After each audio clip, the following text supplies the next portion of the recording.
ये क्या होने लगा है गाइस?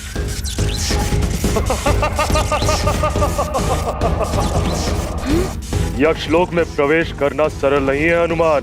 तुम्हें इस दिव्य सेतु को पार करते हुए इन मूर्तियों की दृष्टि विद्युत तरंगों से बचकर निकलना होगा। ये दृष्टि विद्युत तरंगे यदि देह पर पड़ गई तो देह भस्म हो जाएगी। स्मरण रहे कि तुम्हारी वरदानी शक्तियां तुम्हारे पास नहीं है जो तुम्हारे देह को इन दृष्टि विद्युत तरंगों से सुरक्षित रख सकती थी।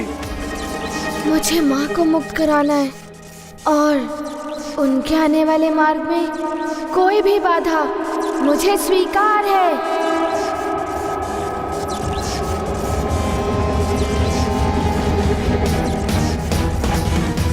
इन दृष्टि विद्युत तरंगों की चाल को भली भांति समझना होगा, तभी इनसे सुरक्षित होकर निकल सकता हूँ।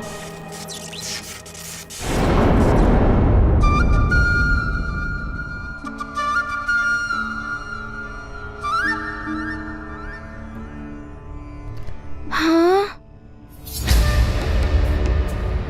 मुझे तो लगा था उस दिव्य सेतु के दूसरे छोर पर यक्षलोक होगा, किंतु यहाँ तो एक पर्वत है। किंतु उड़ते समय मुझे यक्षलोक की झलक कैसे दिखी थी?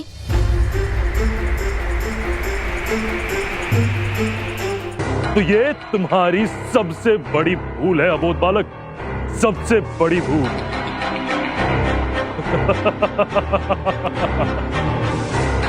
देखिए यक्षराज जी, मेरे पास समय बहुत ही कम है। आप शीघ्र ही बता दीजिए कि उर्वशी मौसी और ऋषिवर जी कहाँ हैं। यही आपके लिए उचित होगा। ऋषि और उर्वशी तुम्हारी मौसी, ऋषि और उर्वशी।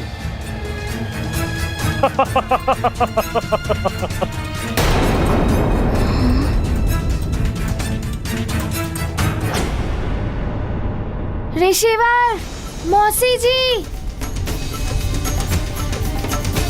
मैं आ रहा हूँ।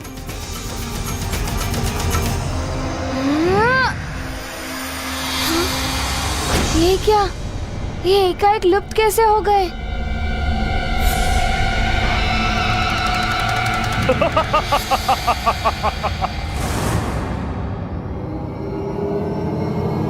मैं आ रहा हूँ। हाँ, पुनः लुप्त हो गए।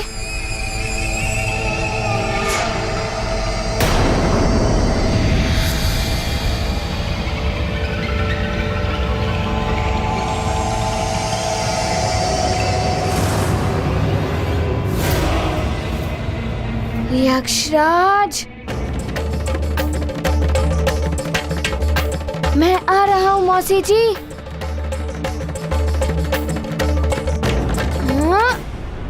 ये स्वर्ग का इंद्रासन नहीं है बालक, जिस तक तुम बिना अनुमति के पहुंच जाओगे। ये यक्षलोक है। इन तक जाने के लिए तुम्हें मेरी अनुमति की आवश्यकता पड़ेगी, और अनुमति वो मैं दूंगा नहीं। भूल जाओ अपनी मौसी और अपनी माँ को भी।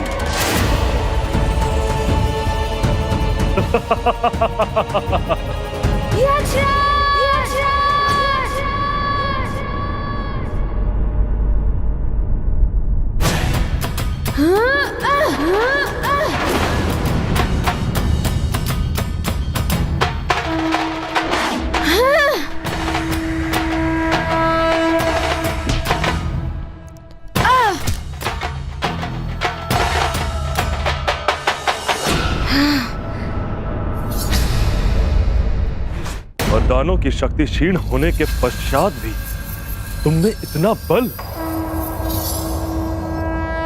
आनंद आएगा तुमसे युद्ध करने में, बहुत आनंद आएगा। ये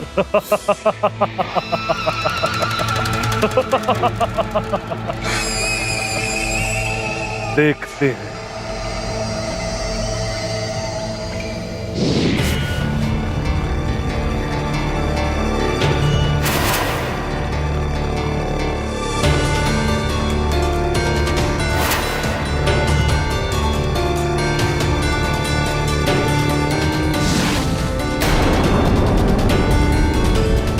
मुझे क्षमा कर दो हनुमान, मेरे कारण ही आज तुम्हारे साथ ये सब हो रहा है।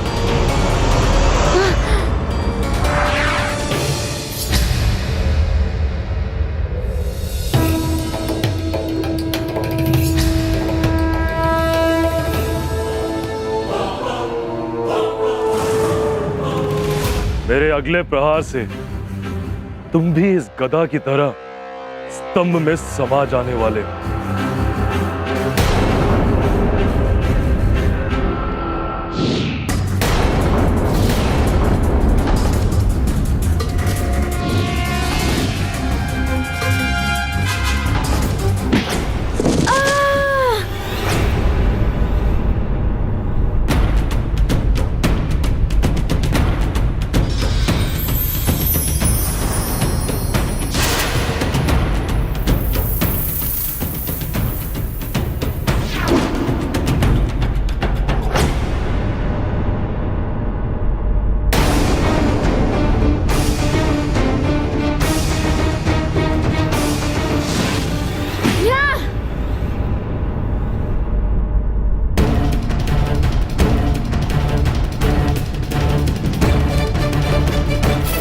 यक्षराज!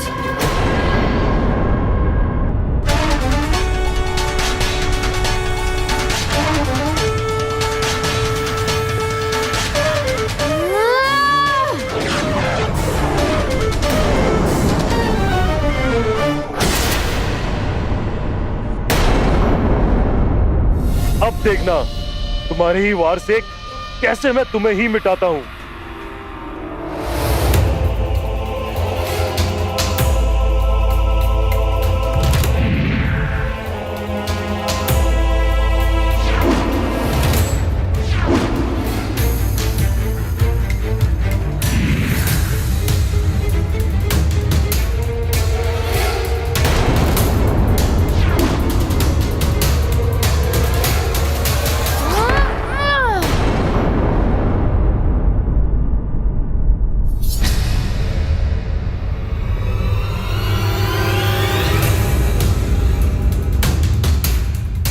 देख लो वानर बुद्धि बालक, अब तुम्हारा ही वार तुम पे कैसे प्रहार करता है। अब या तो ऋषि की हत्या होगी तुम्हारे हाथों या ऋषि का श्राप।